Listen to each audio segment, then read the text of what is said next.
Mr. Lim Beltran.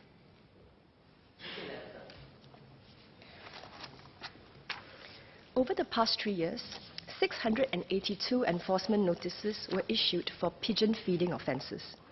NParks takes measures to deter the feeding of pigeons, including installing cameras and conducting surveillance at identified feeding hotspots.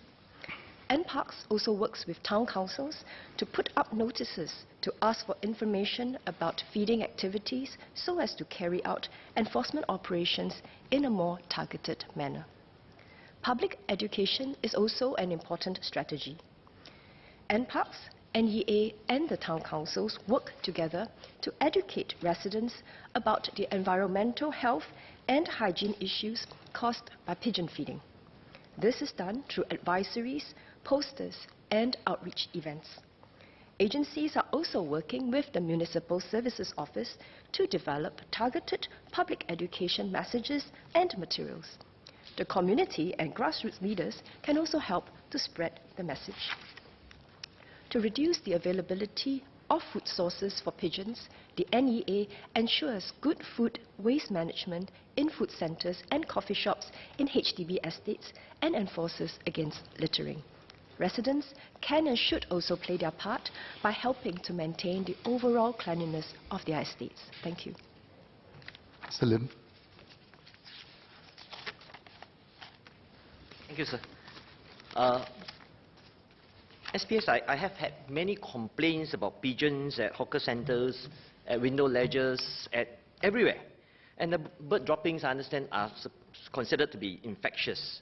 So I'm asking SPS, can NParks do more to step up enforcement? Following what Honourable Member Mr. Louis Ng says, can there be more manpower given to NParks to enforce more, step up more patrols, do more advisories? Because when the town council talks to residents, many a time they are ignored. So there should be greater enforcement to send the signal that feeding of pigeons is really not something that is legal.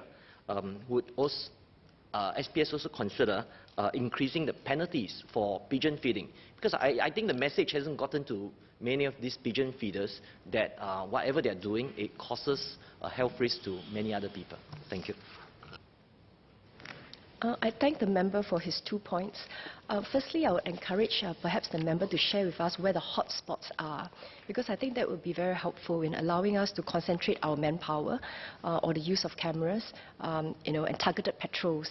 Because if we know when the pigeon feeder normally comes out, it's easier for us to to catch the pigeon feeder in action. So I think information such as these from residents, from grassroots leaders, from the community will be very helpful in allowing us to be more effective in the way we conduct our enforcement. On the second point about increasing penalties, currently pigeon feeders can be fined up to $500 per offence. So I think we can put more of this information out. And I would also like to perhaps share with you, there was this high-rise littering pigeon feeding pilot in Yio Chu Kang that was actually spearheaded by one of my colleagues. So on the enforcement front, not only do they deploy cameras to basically enforce and find out who the pigeon feeders are, they also put up captured images of the offenders. So it's, I think, helpful in creating community awareness. And they also work with the local AIC to engage vulnerable and or recalcitrant offenders. Because while we have fines and we enforce when we catch, as I mentioned, they can be fined up to $500 per offence. We also find that sometimes some of these offenders may have some other issues that they are dealing with. And if we are able to work with the community, we can also reach out to their families, their friends of these offenders and see how we can deter such behaviour from them. Thank you. Ms. Fumiha. SPS, thank you, Speaker. SPS, similarly in my constituency, we have a lot of pigeon issues. So I listened with great interest of the pilot that SPS spoke about. I think all the things SPS spoke about, I think we have attempted. And I would say over the last 8-9 years, I don't see much results. We've done everything you've suggested. So I think the pilot you just mentioned I listened with great interest and would like to ask the SPS, when can this be rolled out to the other parts of Singapore? Thank you. I thank the member for the point she raised.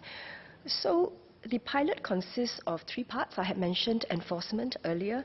It also includes community solutioning, which includes putting up educational materials, which I'm sure the member has attempted.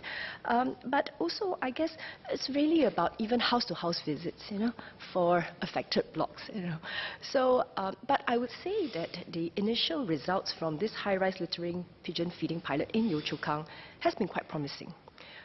We would look into it further and see how we can roll it out to different locations.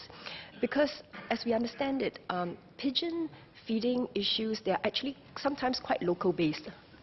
It depends on the local infrastructure, also the demographics, of the residents who live in a certain area, certain habits, and also the interaction, I guess, with food centres in the local community.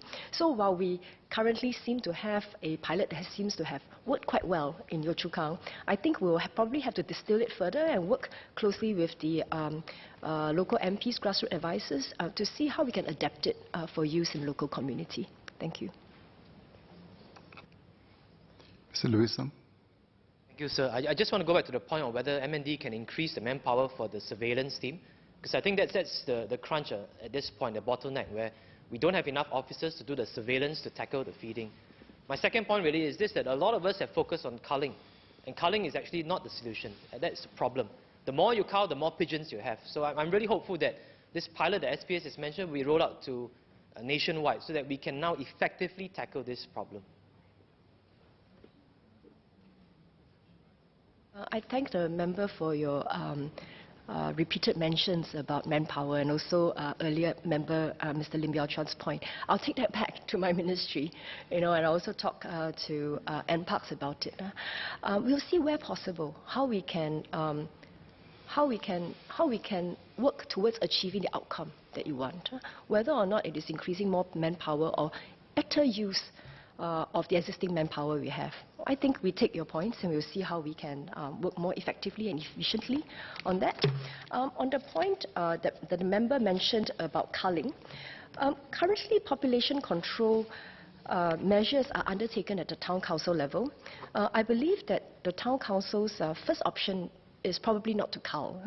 I think they have worked very actively with NEA and parks to enforce, like I mentioned, littering, enforcement on pigeon feeders. And I think any strategy towards managing such local issues would include a variety of different initiatives. And I think culling is just but one part of it that I think people normally would rather much not like to do if they don't have to. So NParks is also looking at a variety of other initiatives. The member has talked about, I think, the use of contraceptives before. We are looking into that. So there are various other measures that we are looking into, things that we're trying out. And indeed, I think where effective, we will try to roll it out to different communities and see how we can develop a holistic solution towards this issue that we face. Thank you.